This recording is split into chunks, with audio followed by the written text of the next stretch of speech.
Kalau saya lihat, kasus Vina ini memang menurut saya sih, ada yang aneh. Khusus soal CCTV-nya, menurut saya catatannya adalah satu, ya kalau memang ada CCTV, buka sejelas-jelasnya. Ya mudah-mudahan dengan kemarin atensi dari Bapak Jokowi, perhatian dari Bapak Jokowi, itu bisa memberikan angin segar.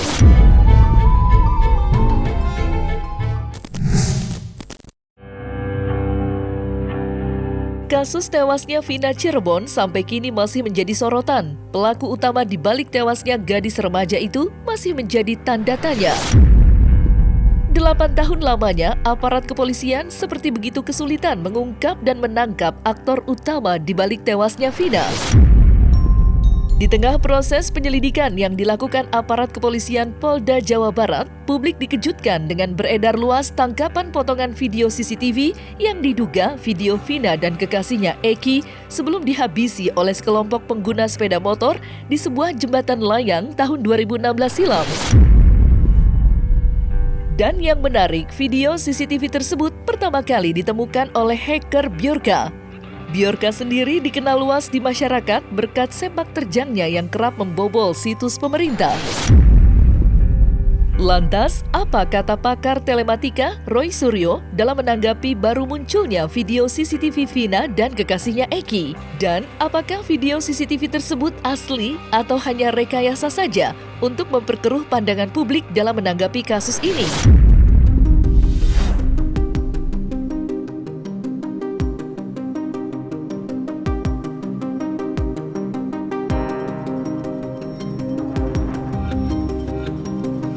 Kalau saya lihat, kasus Vina ini memang menurut saya sih, ada yang aneh ya. Anehnya begini, bukan hanya dari kasusnya yang baru terungkap sekarang, tapi cara pengungkapannya yang, sedikit demi sedikit baru dikeluarkan. Ini menurut saya agak ada seperti digoreng gitu ya. Makanya kalau kita lihat di detail CCTV-nya, potongan-potongan ya gitu, artinya belum CCTV secara utuh ya, yang ada, itu kan menunjukkan kalau ada gerombolan motor ya. Terus ada sosok wanita yang disebut-sebut dalam CCTV itu berganti celana gitu ya gitu. Jadi ada saksi yang melihat sebelumnya dia ada di sana bukan Vinanya ya, tapi sosok lain. Ya saya nggak usah sebutin dulu namanya siapa. Ya yang kemudian ternyata dalam CCTV itu nampak dia, tapi sudah berganti kostum. Loh, ini kan aneh juga gitu. Atau kemudian kelihatan juga dalam CCTV itu atau dalam potongan yang saya lihat itu ada yang memegang balok panjang gitu ya, gitu balok ya, bukan golok, balok panjang, ada semacam kayu panjang. Nah dari sini kan sebenarnya clear banget gitu, bisa kelihatan siapa-siapa yang ada. Dan menurut saya polisi sekali lagi tidak sulit untuk kemudian mengenali siapa-siapa pelaku di dalamnya, sehingga apa? Tidak seperti sekarang polisi disudutkan dengan misalnya tadinya ada 3 DPO, kok tahu-tahu sekarang hanya tinggal 1 kemudian yang menjadi tersangka yang baru gitu. Kenapa tidak 3? Nah, dari sini bisa menjawab. Jadi menurut saya menghimbau dengan sangat ya agar kasus ini segera dibuka. Dan di dalam penutupnya kalau rekan-rekan mungkin bisa melihat atau mengingat kembali, di sana Kabitumas Polda Jawa menyampaikan apabila ada informasi, ada alat bukti yang lain yang bisa membuat lebih terang benderang dalam kasus ini, mohon disampaikan. Itu artinya bahwa kita membuka diri apabila memang ada informasi dan alat bukti lain yang bisa diberikan kepada kepolisian sebagai informasi tambahan untuk mengungkap kasus ini. Khusus soal CCTV-nya, menurut saya catatannya adalah satu, ya kalau memang ada CCTV, buka sejelas-jelasnya semuanya. Ya, meskipun ini sudah terlalu lama ya, dari tahun 2016 sampai dengan sekarang sudah cukup lama. Tapi kalaupun nanti mendadak ya, ada rekaman CCTV-nya, bagi saya secara utuh itu juga menjadi pertanyaan. Berarti selama ini kemana? Disimpan di mana? Soalnya apa? Disebut-sebut ada 3 CCTV yang ada ya. CCTV yang berasal dari 2 minimarket yang ada di sana dan juga CCTV yang berasal dari jalan. Artinya apa? Artinya memang dari dulu ada CCTV itu. Kenapa tidak dibuka? Dan kenapa dibukanya juga baru sekarang dan itu secara sedikit demi sedikit. Jadi sekali lagi saya sih mendorong ya kasus ini diungkap sejelas-jelasnya. Canggih polisi itu kalau mau. ya gitu ya. Tapi juga kenapa misalnya baru kemarin juga dilakukan lagi rekonstruksi ulang gitu, atau malah disebutnya prarekonstruksi. Kemudian ketika dilakukan rekonstruksi, kenapa orang-orang yang ada di dalam minibus HIS itu, yang itu disebut adalah para pelakunya, kenapa tidak dikeluarkan, dan kenapa hanya di dalam mobil saja, kemudian mungkin mereka hanya nunjuk-nunjukkan kejadiannya, kenapa tidak transparan? Sementara, kuasa hukum keluarga Vina, Hotman Paris Hutapea, buka suara atas beredar luasnya video CCTV yang diduga adalah Vina dan kekasihnya Eki. Menurutnya, video CCTV hanya dapat dijadikan barang bukti jika sudah dilakukan digital forensik oleh aparat kepolisian. Selama tidak dilakukan itu, video CCTV tersebut diragukan keasliannya. Di lain pihak, kuasa hukum Saka Tatal menyinggung jika video CCTV tidak dihadirkan di persidangan 8 tahun yang lalu. Kini publik hanya bisa menunggu siapa pelaku utama yang menghabisi nyawa sejoli Vina dan kekasihnya Eki.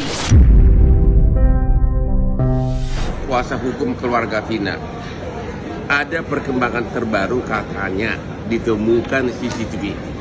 Katanya ditemukan CCTV. Tapi secara hukum CCTV hanya sah sebagai bukti hukum kalau dilakukan digital forensik atas di atas hard disk dari DPR-nya, ya. Tanpa itu dia bukan bukti otentik. Atau kalau pernah di cloning, flash disknya harus bisa di digital forensik. Digital forensik ini akan membuktikan siapa yang ada dalam hard disk tersebut, siapa yang ada dalam CCTV tersebut, dan juga mengenai timingnya. Kalau sudah pernah di cloning, yang di cloning itu yang di digital forensik.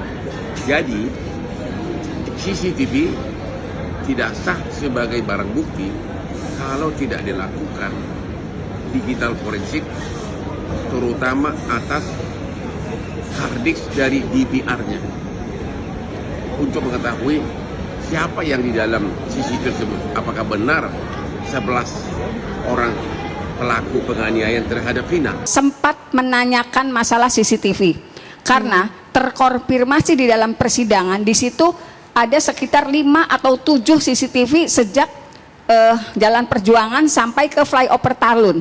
Saya mohon maaf tidak menyebutkan karena ini ada beberapa branding toko atau perumahan mewah.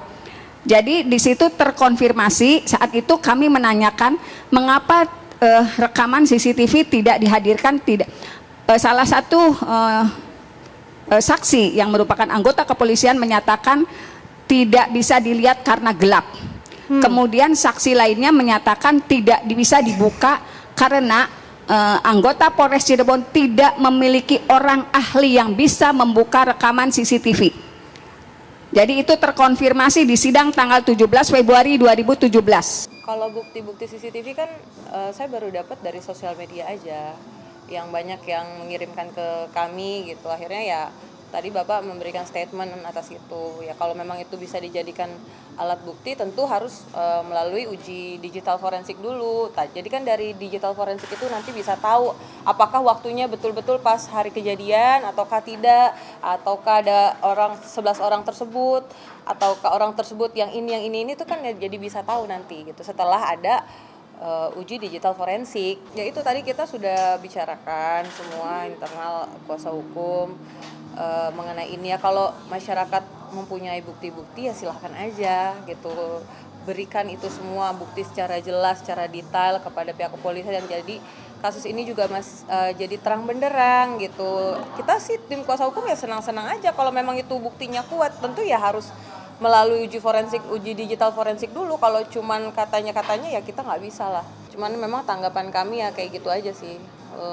Mudah-mudahan kalau memang itu bukti yang kuat ya harus melalui uji dulu. Kita nggak bisa ngomong katanya, janganlah. Nanti kasihan, nanti jadi dibolak-balik lagi beritanya kan.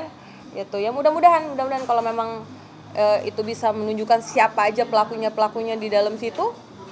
Alhamdulillah lebih baik. Ya mudah-mudahan dengan kemarin atensi dari Bapak Jokowi, perhatian dari Bapak Jokowi itu bisa memberikan angin segar juga buat kita. Jadi tim kuasa hukum dapat kabar yang lebih detail, lebih banyak gitu, nggak separuh-separuh dikit gitu loh.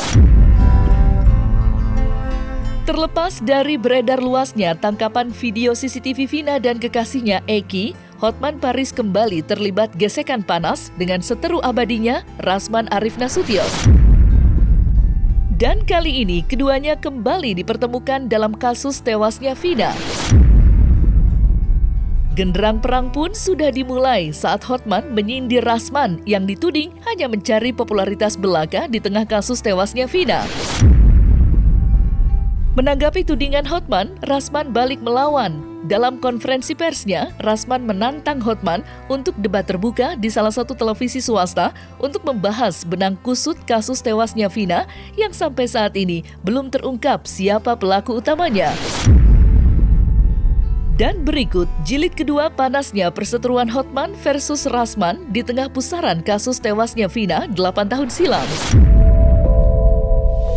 Sangat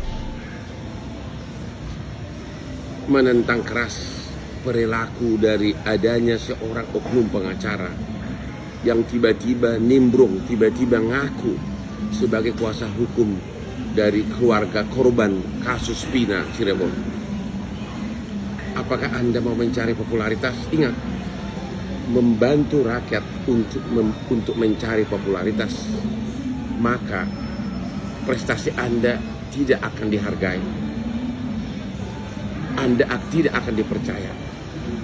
Membantu rakyat pengais keadilan harus dengan tulus. Jadi kalau ada tadi seorang pengacara yang katanya otaknya brilian, berkilau, ya saya sudah bilang kalau you punya berlian berkilau, intelektualnya berkilau, nah saya mau ukur kadar keberkilauannya itu. Berkilau secara intelek, karena itulah indikator seorang lawyer yang handal. Pertama, dia tidak cuak-cuak di media, apalagi di Instagram, karena itu yang bicara one way communication. Kalaupun ada feedback komunikasi dari pertanyaan, itu lebih condong tidak pada kadar intelektual, karena Anda semua tidak orang hukum. Banyak yang bukan orang hukum maksud saya, betul kan? Jadi kalau saya mau, sudah beberapa kali terjadi perdebatan di beberapa TV swasta, ini ada kaitannya. Nah, kenapa kok Anda tidak pernah nongol? Jadi saya melakukan itu bukan untuk mencari popularitas, ya, tapi murni dengan niat baik. Jadi bagi kamu pengacara yang pernah dipecat oleh kliennya karena minta duit melulu, udah deh, tahu dirilah. Rakyat tidak akan percaya kamu karena reputasi kamu sudah sangat kotor.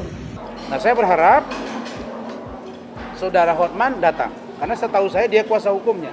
Tapi saya ingin tampil bareng dia untuk kami berdebat dalam pemikiran yang konstruktif terkait dengan kasus ini. Jangan sampai masyarakat besok berpikir, ini kok digoreng-goreng, jangan sampai ini jadi dunia entertain, yang ini hari ini tampil, besok tampil, sini tampil banyak banget. Ya, jangan begitulah.